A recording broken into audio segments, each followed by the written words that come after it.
여러분 안녕하십니까? 채널K 뉴스입니다. 제34대 뉴욕 한인회장 선거관리위원회가 선거 비용 지출 내역을 공개했습니다.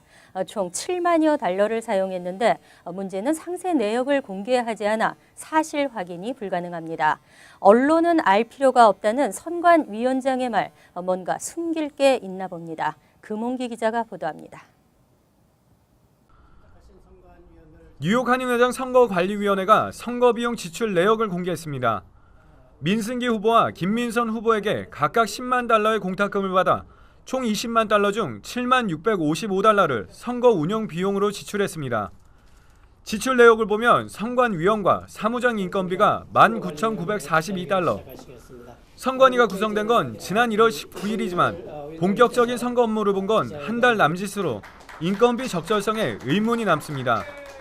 그 외 법원 소송 등으로 변호사비가 12,500달러, 언론사 광고비 27,300달러, 프러싱 연락사무소 렌트 2,000달러와 각종 홍보자료 제작비에 2,032달러가 사용됐고 식사비용과 기자회견 진행 비용 등으로 6천여 달러가 지출됐습니다. 하지만 선관위가 발표한 정산 내역서에는 지출 내용만 합계로 기록해놨을 뿐 언제 어느 곳에 지출했는지에 대한 세부 내역이 빠져 있어 지출 내용 적절성을 확인할 수 없게 해놔 이에 대한 논란이 일고 있습니다. 오늘 이승열 선거관리위원장과 직접 전화 통화를 하고 지출 세부 내역을 요청했지만 알 필요 없다는 어처구니 없는 답변을 해왔습니다. 공개 할 수 없어. 공개할 수 없으니까 항목별로 가도 광고비가 제일 많고 그다음에 우리 이제 사무장 월급이랑 우리 거마비 이런 게 두 번째고 그래. 그리고 없어. 그다음에 먹은 것뿐이야 전부. 언론사에서는 무슨 우리가 돈을 먹었는지 한지 그거 꼭 알 필요 없잖아. 또 지난 2013년 34대 회장 선출 당시와 비교해 공탁금이 과도하게 사용됐다는 지적입니다. 이번에 지출한 7만여 달러는 당시 사용된 2만 6천 달러의 3배에 달하는 금액입니다. 말도 많고 탈도 많았던 이번 선관위. 명확한 지출 내용을 밝히지 않은 선관위는 또 한 번 여론의 문매를 피하기는 어려워 보입니다. 채널K 뉴스 금홍기입니다. 연방준비제도가 금리 인상 가능성을 시사했습니다. 현재 제로 수준의 초저금리 기조를 유지하되 인내심을 발휘하겠다는 표현을 삭제하면서 금리 인상을 단행할 채비를 하고 있습니다. 연준은 지난 17일부터 이틀간 열린 연방공개시장위원회 정례회의에서 현재 제로 수준의 초저금리 기조를 유지하되 인내심을 발휘하겠다는 표현을 삭제했습니다. 연준은 회의 직후 발표한 성명에서 이전에 사용했던 인내심 문구를 삭제하고 대신 인플레이션이 2% 목표치를 향해 근접한다는 합리적인 확신이 설 때 금리를 인상할 것이라고 밝혔습니다. 또 금리 인상 전에 고용시장이 더욱 개선될 필요가 있다며 4월 정례회의에서는 기준금리 인상이 없을 것이라고 설명했습니다. 이에 따라 이르면 6월 정례회의에서 기준금리 인상이 단행될 가능성이 높아졌다는 분석이 나오고 있습니다. 하지만 연준은 이날 경제 성장률 전망치를 발표하면서 올해 성장률 전망치를 2.3에서 2.7%로 대폭 낮추고 내년 성장률도 2.3에서 2.7%로 또 2017년은 2.0에서 2.4%로 각각 하향 조정했습니다. 이러한 점을 고려하면 기준금리 인상 시기가 6월이 아닌 9월로 다소 늦춰질 수 있다는 관측도 제기되고 있습니다. 한인단체들의 힘겨운 노력에도 불구하고 일본 아베 총리의 의회 연설이 이루어질 것으로 보입니다. 연방의회가 아베 총리의 상하원 합동 연설을 허용하는 쪽으로 가닥을 잡고 있습니다. 존 베이너 연방하원 의장이 아베 총리의 상하원 합동연설을 허용하는 쪽으로 입장을 정리할 계획으로 알려졌습니다. 베이너 의장은 최종 결정을 내리는 대로 사사의 게니치로 주미 일본 대사를 불러 공식 초청장을 전달할 것으로 전망되고 있습니다. 이런 가운데 한인단체들은 연방의회를 상대로 이를 저지하기 위한 본격적인 캠페인에 착수했습니다. 시민참여센터와 워싱턴 지역 정신대 문제 대책위원회 관계 관계자들은 어제 존 베이너 연방 하원 의장실을 방문하고 아베 총리의 의회 연설에 반대하는 서한을 직접 전달했습니다. 또 미국 정치 전문 매체 힐에 실린 아베 총리는 사과하라는 제목의 광고를 보여주고 6천 명이 넘는 한인들의 서명 내역을 소개했습니다. 시민참여센터는 서한에서 아베 총리가 도쿄 재판을 통해 유죄를 인정받은 전범들의 죄가를 인정하고 야스쿠니 신사를 참배하지 않을 것을 약속하며 반미국적인 역사 왜곡을 공개 반박하지 않는 한 의회 연설을 허용해서는 안 된다고 강조했습니다. 민주평화통일자문회의 뉴욕협의회 자문위원 인선 절차가 본격 시작됐습니다. 이번 제17기 인선에는 보다 다양한 각계 전문가들이 고르게 발탁될 것으로 보입니다. 뉴욕 총영사관이 민주평통 뉴욕협의회 자문위원 161명과 필라델피아 협의회 자문위원 50명에 대한 후보자 신청을 시작했습니다. 희망자는 오는 4월 6일 오후 4시까지 제17기 해외 자문위원 후보자 신청서와 신원 진술서를 작성하고 여권사본과 함께 뉴욕 총영사관을 방문하거나 우편으로 제출하면 됩니다. 제출 서류 양식은 뉴욕 총영사관과 민주평통 웹사이트에서 다운로드 받을 수 있습니다. 총영사관은 접수가 마감되면 총영사와 뉴욕 한인의 유력 인사 등이 포함된 추천위원회를 구성하고 추천 심사를 완료한 후 최종 후보자 명부를 한국민주평통 사무처에 송부할 예정입니다. 협의회 구성은 16기 때와 마찬가지로 여성 30%, 40대 미만 청장년층 10% 등 참여 비율을 준수하도록 규정했습니다. 또 현지 연구 교육기관의 통일 관련 전문가들은 물론 각계 직능 분야에서 골고루 후보자를 추천하도록 돼 있기 때문에 현재보다 다양한 인사들이 발탁될 것으로 예상되고 있습니다. 뉴욕시 무상 프리킨더가든 신청자가 첫날부터 몰렸습니다. 지난해에 비해 3배가량 늘어났는데요. 신청자는 22,000명에 달했습니다. 뉴욕시가 지난 16일 무상 프리K 등록 신청 접수를 시작한 가운데 첫날에만 신청자가 22,000명이나 몰리면서 지난해보다 3배가량 늘었습니다. 빌 드블라지오 시장은 할렘의 프리K 센터에서 열린 기자회견에서 첫날 신청자 숫자만 봐도 이번 신청자가 사상 최대를 기록할 것을 예고하고 있다고 설명했습니다. 또 뉴욕시는 모든 아이들이 평등하게 교육의 기회를 가질 수 있도록 최선을 다할 것이라고 강조했습니다. 한편 이번 무료 프리K 신청 대상은 2011년 이후 출생자입니다. 학부모들은 오는 4월 25일까지 시 교육국 웹사이트에서 집 근처 프리K 프로그램 제공 기관의 리스트를 확인할 수 있습니다. 이후 웹사이트에서 신청서를 받아 작성한 후 교육국 접수처나 해당 지역 기관에 제출하면 됩니다. 이와 관련해 오는 23일에는 브롱스의 PS-IS 218과 스테튼 아일랜드의 PS-069 등에서 설명회가 개최될 예정입니다. 앞으로 뉴저지주에서 중고등학교 급식 메뉴가 학생들의 기호에 따라 선택될 수 있게 됩니다. 이렇게 되면 한인 밀집 지역에서는 한식 제공도 현실화될 수 있을 것으로 보입니다. 뉴저지주 상원은 지난 16일 주내 중고등학교 학생들 다수의 요구가 있는 경우 급식 희망사항을 교내 메뉴에 반영하도록 하는 법안을 가결시켰습니다.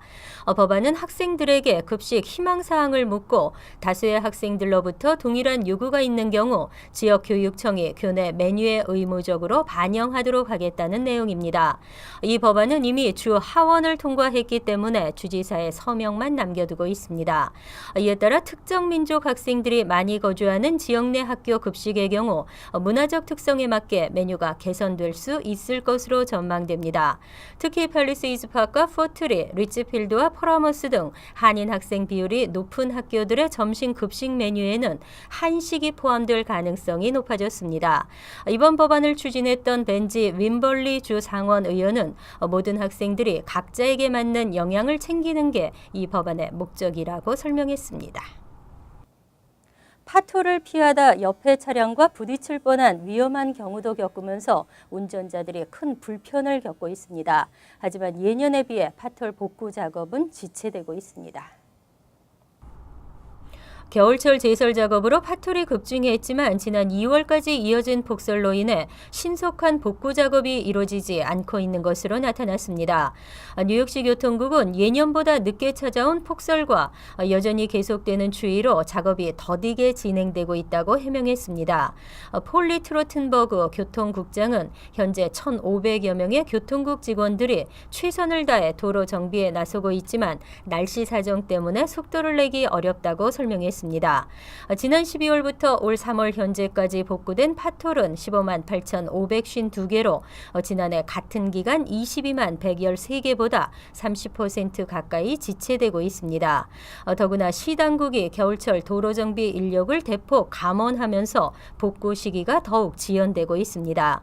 시는 200여 명의 파타임 직원을 12월부터 2월까지 휴직하도록 하고 날씨가 풀리는 3월부터 복직하도록 하고 있습니다. 교통국은 최근 속도를 내기 시작한 파톨 복구 작업이 봄은 지나야 마무리될 것으로 전망했습니다. 뉴요커의 일주일 평균 근로시간이 미국 내 30개 도시 중에 가장 길게 나타났습니다.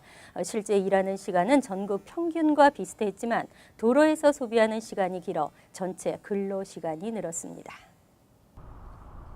뉴욕의 정규직 근로자 일주일 평균 근로시간이 49시간 8분으로 미국 내 30개 도시 가운데 가장 긴 것으로 나타났습니다.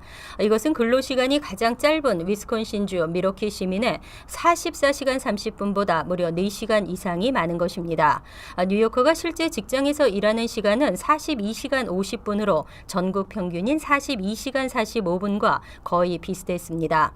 하지만 뉴욕 시민들은 직장을 오고 가는 통근 시간에 주간 평균 6시간 18분을 소비하면서 전체적인 근로시간이 늘었습니다. 반면 근로시간 2위 도시인 샌프란시스코 시민은 통근에 매주 4시간 57분, 3위 워싱턴 DC는 4시간 39분을 소비하는 것으로 나타났습니다. 이외 휴스턴과 포트워스, 시카고, 보스턴, 샬럿, 볼티모어, 시애틀이 근로시간 10위권에 들었습니다. 스캇 스트링거 뉴욕시 감사원장은 저임금 근로자들의 통근 시간이 대체로 더 길고 이들은 대중교통이 잘 갖춰져 있지 않은 지역에 살기 때문으로 분석됐다며 대중교통망을 확충해야 한다고 지적했습니다. 공유 경제를 내세우며 시작한 차량 공유 서비스 우버 차량이 옐로캡을 추월했습니다.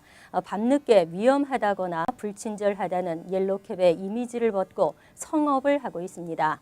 하지만 교통 혼잡세 부과 등 관련 정책의 필요성도 대두됐습니다. 뉴욕시 택시 리무진국 자료에 따르면 뉴욕시 5개 보로 안에서 운영 중인 우버 차량이 14,088대로 1,358대인 옐로캡을 추월한 것으로 나타났습니다. 우버는 지난 2011년 5월 뉴욕에서 서비스를 시작했지만 4년도 지나지 않아 옐로캡을 넘어섰습니다. 그동안 우버는 승객과 운전기사 유출 문제를 놓고 옐로캡과 대립해왔습니다. 일부는 우버의 성업이 개당 $100만 넘게 거래되던 메달리온의 인기를 떨어뜨리고 세수 증진에 악영향을 미치고 있다고 지적하고 있습니다. 미라조시 DLC 국장은 우버는 옐로캡과 달리 교통 혼잡 유발에 따른 관련 세금을 부담하지 않고 있고 뉴욕시가 추진하는 택시의 휠체어 탑승 시설 설치 유도 정책에도 배제돼 있다고 지적했습니다. 이에 우버 차량에도 교통 혼잡세를 부과하는 등 관련 정책의 수립이 필요하다고 주장했습니다. 이어서 LA 지역 한인사회 소식입니다. 2008년 금융위기 이후 바닥까지 떨어졌던 집값이 회복되고 있습니다. 이에 따라 주택 재융자를 신청하는 주택 소유자들이 늘고 있습니다. 박시몬 기자의 보도입니다. 최근 들어 주택융자의 이자율이 낮아지면서 재융자를 신청하는 주택 소유주들이 늘고 있습니다. 융자 상환의 액수를 줄이기 위한 것이 이유입니다. 2008년 금융위기 이후 바닥까지 떨어졌던 주택 가격은 점차 회복세를 이어갔고 최근에는 정상화에 가까워지고 있다고 전문가는 말합니다. 우리가 볼 때 2007년도와 8년도가 가장 피크였었죠. 그리고 내려간 게 한인타운은 한 40%쯤 내려갔다가 요즘에 와서는 제 생각에 약 90%, 85%에서 90% 정도는 회복이 됐다고 봅니다. 이 밖에도 재융자 또는 일반 융자를 신청할 경우 세금 보고의 중요성도 강조합니다. 내가 그 어떤 집이든지 내가 갖고 있는 융자를 은행에 상환할 수 있는 그 지금까지 내가 벌어들인 액수를 증명해주는 서류이기 때문에 은행에서는 그 기준으로 융자를 주기 때문에 세금 보고 하시는 분들하고 안 하시는 분들하고는 이자 차이가 많이 납니다. 한편 오는 토요일 연방정부의 재융자 프로그램에 대한 설명회가 비영리단체 샬롬센터 대강당에서 열립니다. 오전 10시부터 12시까지 2시간에 걸쳐 진행되는 이번 설명회는 연방정부에서 제공하는 $10만 원금 삭감과 실직자에게 1년간 집 페이먼트를 제공하는 프로그램, 그리고 이사 비용 $5,000까지 제공하는 프로그램에 대한 상세한 안내가 이루어질 예정입니다. 행사 참가는 무료며 참가 시 모기지 스테이먼트나 월 지출 내역서를 지참해야 합니다. MBC 뉴스 박시원입니다. 월드리포트입니다. 중국 정부가 한 전직 여성 앵커가 만든 다큐멘터리로 비상입니다. 심각한 스모그 실태를 고발하고 정부를 비판했기 때문입니다. 희뿌연 하늘 아래 우뚝 선 공장들. 스모그가 잔뜩 끼어 있지만 굴뚝에선 쉼 없이 연기가 뿜어져 나옵니다. 공장 내부로 들어가자 유독가스가 뭉게뭉게 피어오르고 있습니다. 现在我们可以看从边上露出来的烟尘非常的多，这些烟的话都通过无主排放，最后都排放。 지난해 중국의 사진가들이 촬영한 여러 도시의 하늘입니다. 도시마다 1년 중 스모그에 뒤덮인 날이 100일을 훌쩍 넘습니다. 你见过真正的星星吗？没有，你见过蓝颜色的天吗？见过蓝一点的。 최근 인터넷에 공개된 이 영상은 중국의 심각한 스모그 실태를 고발한 다큐멘터리. 유명 앵커 출신인 차이징이 지난 1년간 1억 7천만 원이 넘는 자비를 들여 만들었습니다. 딸이 종양을 안고 태어난 게 스모그 때문이라고 믿었기 때문입니다. 차이징은 이 영상에서 지난 30년간 중국의 폐암 사망률이 4배나 증가했고 매년 스모그로 50만 명이 조기 사망하고 있다고 폭로합니다. 하지만 중국의 많은 기업이 여전히 환경법을 지키지 않는 데다 정부는 제대로 규제하지 않는다고 꼬집었습니다. 我们也明明拍到这些排污的证据了，最终这个企业没有受任何处罚。 이 다큐는 단 이틀 만에 1억 건이 넘는 조회수를 기록했고 처음에는 중국 정부와 관영 언론들도 찬사를 쏟아냈습니다. Chen Jining had praised Under the Dome, telling reporters it should encourage efforts by individuals to improve air quality. 하지만 조회수가 순식간에 수억 건을 넘는 등 예상치 못한 엄청난 방향이 일자 중국 정부는 주요 사이트에서 다큐 접속을 차단했습니다. With an order from the propaganda department telling outlets not to hype the story. Many have since removed it. 하지만 스모그에 대한 시민들의 불안까지는 막지 못했습니다. 이번 주 초 중국 각지에서 정부의 책임을 묻는 반스모그 집회가 열렸습니다. 那么宣战是好事，但是不是那种假的，某一个时间段呢营造起来给别人看的东西，而是我们生活中实实在在的。 지난주 개막한 전국인민대표회의에서 리커창 총리는 스모그는 민생의 우환이자 고통이라며 강력한 정책을 펴겠다고 밝혔습니다. 그러나 스모그 피해를 고발하는 다큐멘터리 한 편도 용납하지 않는 분위기에서 정부의 의지는 의심을 살 수밖에 없어 보입니다. 간추린 소식입니다. 뉴욕시는 퀸즈 지역의 신분증 취득 신청이 폭주하면서 뉴욕시 보건국 건물 지하에 신청 접수처를 신설했다고 밝혔습니다. 새로 생긴 코로나 센터는 매주 1,500명의 신청자를 처리할 수 있는 최대 규모의 접수처로 알려졌습니다. 신분증 신청 접수는 월요일부터 목요일에는 오전 8시 반부터 오후 7시까지, 금요일부터 토요일은 오전 8시 반부터 오후 4시 반까지 운영됩니다. 앞으로는 65세 이상의 미국 영주권자들도 한국 서울의 지하철을 무료 이용할 수 있게 됩니다. 서울시는 65세 이상 영주권자와 재외국 및 외국인 장애인들에게도 지하철 경로우대 무임 승차가 가능한 전용 교통카드 발급을 검토하고 있습니다. 서울시는 다음 달 중 시스템을 개선하고 5월부터는 발급을 시작할 예정이라고 밝혔습니다. 뉴저지에서는 앞으로 종교를 이유로 자녀의 예방접종을 거부할 수 없게 될 전망입니다. 뉴저지주 상원보건위원회는 지난 17일 종교적 신념을 자녀의 예방접종 거부 사유로 둘 수 없도록 하는 법안에 대한 심의를 거치고 본회의에 상정하기로 결정했습니다. 뉴저지주에서는 매년 9천여 명의 학생들이 종교를 이유로 예방접종을 하지 않으면서 각종 질병에 노출된다는 지적이 제기돼 왔습니다. 한국병무청이 영주권자나 시민권자지만 한국에서 병역을 이행한 재외동포들의 병영 체험 수기를 모집하고 있습니다. 병무청은 스스로 자원해 군복무를 하면서 느낀 병사들의 체험담을 국민들과 나눌 수 있는 수기를 공모한다고 밝혔습니다. 수기는 A4 용지 3에서 5매 정도의 수필 형식으로 원고 접수는 3월 19일부터 5월 31일까지 진행됩니다. 수상작은 오는 7월 9일에 발표됩니다. 환율과 증권 소식입니다.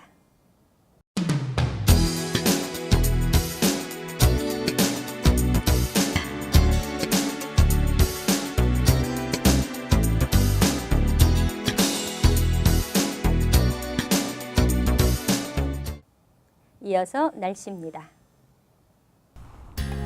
금요일은 기온이 떨어지면서 도로를 덮을 정도의 눈이 예상됩니다. 하지만 지역에 따라서는 1에서 3인치 정도 쌓이는 곳도 있겠습니다. 낮 최고 기온은 37도, 섭씨 2도, 밤 최저 기온은 31도, 섭씨 0도로 예상됩니다. 하지만 토요일은 대체로 맑겠으며 포근하겠습니다. 일요일은 간간히 흐리겠으며 바람이 불고 춥겠습니다. 월요일은 맑고 화창한 봄 날씨를 되찾겠습니다. 항상 여러분과 함께하는 채널 K 뉴스 여기서 마칩니다. 편안한 저녁 되시기 바랍니다.